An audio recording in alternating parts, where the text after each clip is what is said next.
Let's get us started. Could you kind of talk about our last weekend of competition, how we kind of divide and conquered?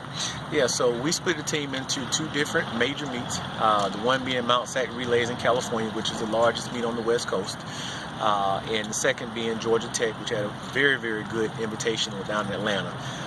We had some good performances. Ariel Terrell ran a personal best of 59.02 in the 400 hurdles, which moves us top 3 all-time in WKU history. Wanye Lewis ran 53.73 at 400 meters, which puts her in one of the top 5 performances all-time in school history. We had some good jumping with Brianna Eskridge. And then when you go out to Mount Sac, our men's 4x1 won the college division of the 4x100. And that was Eli Minor, Will Bush, Julius Morris, and Alec Tanksley. Austin Hayes had another good weekend in which he set a personal best at 400 meters at 47.55, and Kimara Gates had a good showing there as well in the 400 meters, and we came back again and ran the 4x40 in the invitational section against the U.S. team and quite a few teams that have been in the NCAA finals the last 2 years, so we had a good showing there. So we had a good meet overall. All right, and the weekend was pretty good for us in terms of posting NCAA prelim qualifying marks as well. Can you elaborate on that a little bit? Well, Mayor Seged, who is a qualifier at this moment, he bettered his time of 52, I believe 52.06 or 07 in the 400 hurdles, which moves him up on the NCAA first round list. Eli Minor actually ran well again at 10:38, which it did improve, but it was close to his best on the season, which shows some signs of consistency.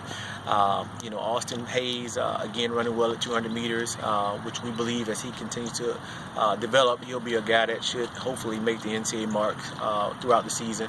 And then, like again, on the women's side, Ariel Terrell's 59.02 moved her up significantly on the NCAA first round list, and it put Wanye Lewis in a position in which she has an outside chance of making it at 400 meters as well.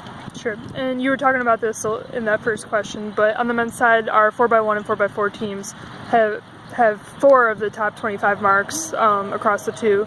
Can you kind of talk about the strategy of running so many different people in those races and what you attribute that success to? Well, we want to run good relays at Western Kentucky. We want people to know that when you race Western Kentucky, at the end of the meet or beginning of the meet, we're going to run the relays.